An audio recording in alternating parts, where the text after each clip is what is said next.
السلام علیکم ناظرین کرام، نئی ویڈیو میں آپ کو خوش آمدید کہتے ہیں۔ تم ہو فرعون تو موسیٰ بھی ضرور آئے گا۔ ناظرین کرام، عرش شریف کا خون ہو، ضلع شاہ کا خون ہو، عمران خان کا خون بھی اسی دھرتی پر گرا ہے۔ ماؤں بہنوں کی عزتوں پر ہاتھ ڈالے گئے ہوں، بچوں تک کو نہ بخشا گیا ہو، چادر چار دیواری کا تقدس پامال کیا گیا ہو اور دھونس دھمکی سے سینہ چوڑا کر کے کہا گیا ہو کہ روک کے دکھاؤ ہمیں، ہم تمہارے مالک ہیں۔ لیکن ہر نمرود کے لیے ایک مچھر اللہ تعالیٰ نے ضرور رکھا ہوتا ہے۔ وقت کے فرعین اور نمرودوں کے لیے 6 ججز سامنے آئے ہیں جن کو اگر آپ نمرود والے مچھر کہیں تو کچھ غلط نہیں ہوگا۔ جو لیٹرز بہادر ججوں نے لکھ دیے ہیں، جو میں نے پڑھے ہیں، اس کے بعد میں آپ کو یقین سے کہہ سکتا ہوں کہ پاکستان پہلے کی طرح نہیں چل سکتا۔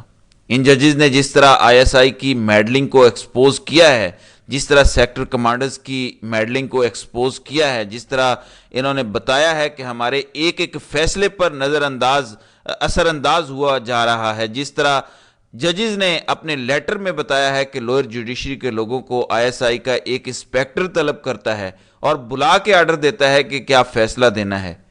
اتنی سی عزت رہ گئی ہے کہ ISI کے انسپیکٹر کی جج سے زیادہ طاقت ہے۔ یہ اس خط میں لکھا ہوا ہے۔ اس خط میں لکھا ہوا ہے کہ عمران خان کا جو ٹیریان وائٹ کا کیس تھا، اب ISI کا کیا تعلق ہے ٹیریان وائٹ کے کیس سے؟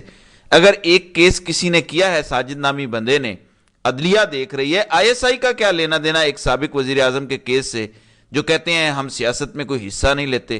ان کو تکلیف ہو گئی کہ 2 ججز نے اس فیصلے کو نان مینٹینیبلٹی کی بنیاد پر رد کر دیا۔ عامر فاروق نے اس کیس میں مینٹینیبلٹی کے حق میں فیصلہ دیا، لیکن 2 ججز نے کہا کہ یہ قابل سماعت نہیں ہے۔ پھر ان ججز کو بلیک میل کرنے کے لیے ان کی فیملی کو تنگ کیا گیا۔ مطلب کیا کیا نہیں کیا گیا جو اس خط میں لکھا گیا ہے۔ کس کیس میں؟ ٹیریان وائٹ کیس میں۔ تو یہ کتنے گندے لوگ ہیں جو اس ادارے میں بیٹھے ہیں، یہ کتنے غلیظ لوگ ہیں جو بیٹھے ہوئے ہیں۔ میرا سر شرم سے جھک گیا ہے جنہوں نے اس پاکستان کو، جو اسلامی جمہوریہ پاکستان ہے، دنیا کے تمام خطرات سے محفوظ رکھنا ہے، جبکہ وہ ٹیریان وائٹ کا جعلی کیس لے کر آئے تھے۔ یہ وہی لوگ ہیں جو عدت میں نکاح کا کیس لے کر آئے تھے۔ تو یہ کتنے غلیظ لوگ ہیں اور ہمارے انسٹیٹیوشنز پر کتنے غلیظ لوگوں کا قبضہ ہے۔ اس وقت دل دکھی ہے کہ ہمارے اداروں میں یہ کیسے لوگ بیٹھے ہوئے ہیں۔ پارڈن فار مائی لینگویج، آج بہت دل دکھا ہوا ہے۔ یہ لیٹر پڑھ کے مجھے لگتا ہے کہ اللہ کی طرف سے غیبی مدد ہے اس سسٹم کے لیے اور عوام کے لیے۔ اب جب امریکہ میں ڈونلڈ لو سے پوچھا جائے گا کہ تم کہتے ہو کہ پاکستان کا جوڈیشل سسٹم آزاد ہے اور الیکشن میں جو دھاندلی ہوئی ہے پاکستان کا جوڈیشل سسٹم آزادانہ تحقیقات کر لے گا، تب ہم قبول کر لیں گے۔ اب بتاؤ جوڈیشل سسٹم کتنا سا آزاد ہے؟ تو ڈونلڈ لو کی بھی بولتی بند ہو جائے گی۔ یہ اتنی بڑی غیبی مدد ہے۔ اس کے بعد جو بائیڈن بھی نہیں بول سکے گا کہ پاکستان کے سسٹم پہ ہمیں ٹرسٹ ہے، وہ جو کر رہے ہیں ٹھیک کر رہے ہیں۔ اور میں آپ کو بتا رہا ہوں کہ اطلاعات یہ ہیں کہ الیکشن کمیشن کے اندر بھی لوگ بھرے پڑے ہیں۔ الیکشن کمیشن کوئی 4-5 افراد کا گروہ نہیں ہے، تو وہاں سے بھی کوئی ایسا خط، ایسا بیان آ سکتا ہے جو دھاندلی کی گئی ہے۔ تو یہ سسٹم اندر سے پھٹنے والا ہو گیا۔ میں نے کہا تھا کہ پریشر اتنا ڈالو کہ لوگ برداشت کر سکیں۔ اب یہ پریشر کوکر پھٹنا شروع ہو گیا ہے۔ آپ کو اندازہ نہیں ہے تحریک انصاف کے بزدل لوگوں کو جو باہر بیٹھے ہیں اور عمران خان جیل میں ہیں، ان کو اندازہ نہیں ہے یہ کتنی بڑی قیامت آ گئی ہے اسلام آباد کے ایوانوں میں۔ یہ جج ارشد ملک جیسا کوئی سیشن جج نہیں ہے، احتساب عدالت کا جج نہیں ہے، یہ ہائی کورٹ کے ججز ہیں۔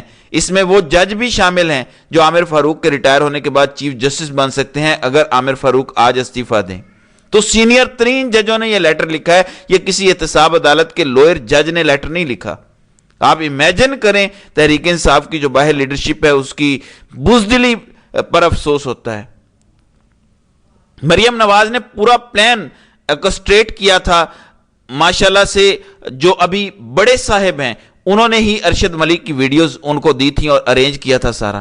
ایک ایسی خفیہ ویڈیو جو ریکارڈ کی گئی تھی جس میں ارشد ملک نے صرف یہ کہا کہ ہم پہ دباؤ تھا، ادارے کا دباؤ تھا، اس لیے فیصلہ دے دیا۔ مریم نواز نے پورے سسٹم کو ہلا کے رکھ دیا تھا صرف ایک جج کی بات پہ، اور وہ صرف احتساب عدالت کا جج تھا۔ امیجن کریں، یہ وہ ججز بولے ہیں جو ہائی کورٹ کے ججز ہیں، جو ایڈمنسٹریٹیولی ہائی کورٹ کنٹرول کرتی ہے لوئر جوڈیشری کو اسلام آباد کی. یہ وہ ججز بولے ہیں, یہ چھوٹی بات نہیں ہے, یہ پورا کو ہو گیا ہے. قاضی فائز عیسیٰ اور عامر فاروق کا فوری طور پر استعفیٰ آنا چاہیے اور تحریک انصاف کو یہ مطالبہ کرنا چاہیے کہ اگلے 24 گھنٹوں میں عمران خان کو رہا کریں. چلیں, بزدل لوگ ہیں باہر, آپ کہہ دیں 7 دن کے اندر اندر عمران خان کو تمام کیسز میں رہا کیا جائے, نہیں تو پورا ملک بند کر دیا جائے گا. 9 مئی آپ کہتے ہیں کہ بڑا واقعہ ہے, میں آپ کو بتاتا ہوں کہ 9 مئی دونوں کو ملا کر دیکھ لیں تو یہ اس سے بڑا واقعہ آج ہو گیا ہے. جس طرح ISI کو ننگا کر کے چوراہے میں کھڑا کر دیا ہے ان ججز نے, اس کے بعد تو پیچھے کوئی گنجائش ہی نہیں رہ جاتی باقی. اور آپ بزدلوں کی طرح کل پریس کانفرنس کریں گے, یعنی PTI کی لیڈرشپ کہہ رہی ہے کہ ہم کل پریس کانفرنس کریں گے. آپ کو پتہ ہے کیوں؟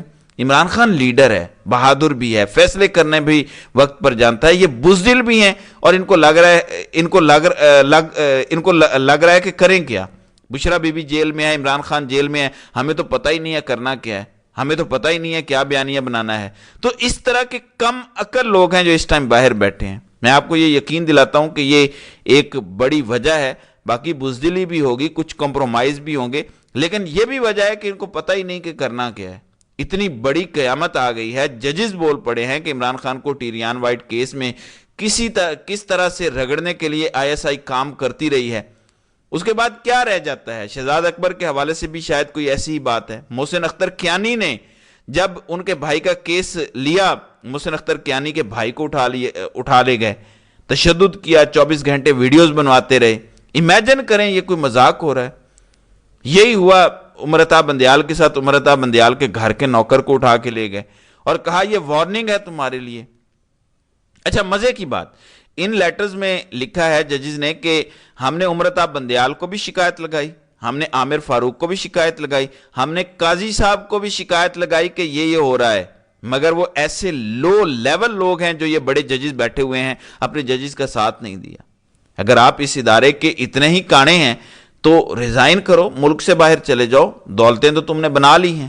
قاضی صاحب آپ کے لندن میں گھر موجود ہیں اور کتنا مال بنانا ہے آپ نے. اگر آپ اپنے ججز کی حفاظت نہیں کر سکتے, اگر آپ اتنا لیٹے ہوئے ہیں, امیجن کریں ذرا اس ملک کے بڑے ججز ISI کے سامنے لیٹے ہوئے ہیں, تو عوام کدھر جائیں؟ عوام کا کیا پرسان حال ہوگا؟ اب آپ کو سمجھ آئی کہ 9 مئی کے معاملے میں کیوں ضمانتیں نہیں ججز دے رہے. یہ ہے وہ وجہ. اور ابھی اور ججز سامنے آئیں گے. لاہور ہائی کورٹ کے ججز نے جو استعفیٰ دیا تھا ایک جج نے کچھ دن پہلے, ابھی تو کہانیاں سامنے آئیں گی. اعجاز الاحسن اور مظاہر علی اکبر نقوی پہ کس قسم کے پریشر ڈالے گئے, ابھی تو یہ کہانیاں باہر نہیں آئیں. ان کے پاس کوئی ساتھی نہیں تھے, ورنہ شاید اعجاز الاحسن بھی بول جاتے. لیکن سپریم کورٹ کے ججز نے غیرت نہیں کھانی, کیونکہ وہ پہلے سے کمپرومائزڈ ہیں. وہ موقع ہی نہیں دیتے ISI کو کوئی دباؤ ڈالنے کا. قاضی صاحب کہتے ہیں جی حضور ہمیں پتہ ہے آپ کیا چاہتے ہیں, ہم خود ہی وہ فیصلہ دے دیں گے. امیجن کریں بلے کے کیس کا فیصلہ قاضی کے پاس آیا, کیا ان پر دباؤ ڈالا گیا ہوگا؟ میں آپ کو بتا رہا ہوں نہیں ڈالا گیا ہوگا, کیونکہ قاضی صاحب کو پتہ ہے کہ ادارہ کیا چاہتا ہے. اس لیے, اور ادارہ یہ چاہتا ہے کہ بلے کا نشان تحریک انصاف سے لے لیا جائے, تو انہوں نے وہی فیصلہ دے دیا. کسی ادارے کو دباؤ ڈالنے کی ضرورت ہی نہیں پڑی. تو قاضی صاحب کہہ سکتے ہیں کہ میں قرآن پر حلف اٹھا کر کہہ سکتا ہوں کہ مجھ پر ISI نے کوئی دباؤ نہیں ڈالا. ہو سکتا ہے یہ اگر کیس لگ جائے وہ یہ کہہ دیں گے کہ مجھ پر کسی کا کوئی دباؤ نہیں ہے. اس لیے نہیں ہے کہ آپ کی بیہائنڈ کلوز ڈورز پہلے سے ڈیلیں ہوئی ہیں اور آپ تو راضی برضا سب کچھ کر رہے ہیں. یقین مانیں کہ اس لیٹر کے بعد کیا ہوگا. یہ پورا کو ہے. ذرا یاد کریں تھوڑا سا مریم نواز کے خامد جنہوں نے قائد اعظم کے مزار کی توہین کی تھی, ہلڑ بازی کی تھی, اس کو اٹھا لیا تھا ہوٹل کے کمرے سے. اتنا بڑا طوفان آیا تھا, پولیس ساری بیٹھ گئی تھی سندھ میں. باجوہ صاحب نے بلاول کو فون کیا اور ISI کے لوکل سیکٹر کمانڈرز وغیرہ کو چینج کر دیا تھا. اب تو DGC اور سارے ISI کے سیکٹر کمانڈر کا نام لے رہے ہیں, سٹنگ ججز لے رہے ہیں. کیا پولیس جتنی بھی ویلیو نہیں ہے 6 سٹنگ ججز کی؟ کیا کمشنر راول پنڈی کے بیان کی تصدیق نہیں ہوگی جو اس نے کہا تھا؟ لیکن آپ کو کوئی تبدیلی ہوتی نظر نہیں آئے گی, کیونکہ یہ اتنے بے شرم ہیں. میں آپ کو بتا رہا ہوں یہ ابھی بھی لگے ہوں گے کہ کسی طریقے سے ججز پر پریشر ڈال کے ان کی کوئی ویڈیوز ریلیز کر کے, ان کی کوئی بیٹیاں ہیں, کوئی بہنیں ہیں, ان کی کوئی ویڈیوز انہیں دکھا کے ان سے ایک اور لیٹر لکھوا لیں کہ وہ غلطی سے ہو گیا تھا, یہ ہم نے نہیں لکھا. یہ اتنے بے شرم لوگ ہیں کہ یہ ابھی بھی سیدھے نہیں ہوں گے. میں آپ کو بتا رہا ہوں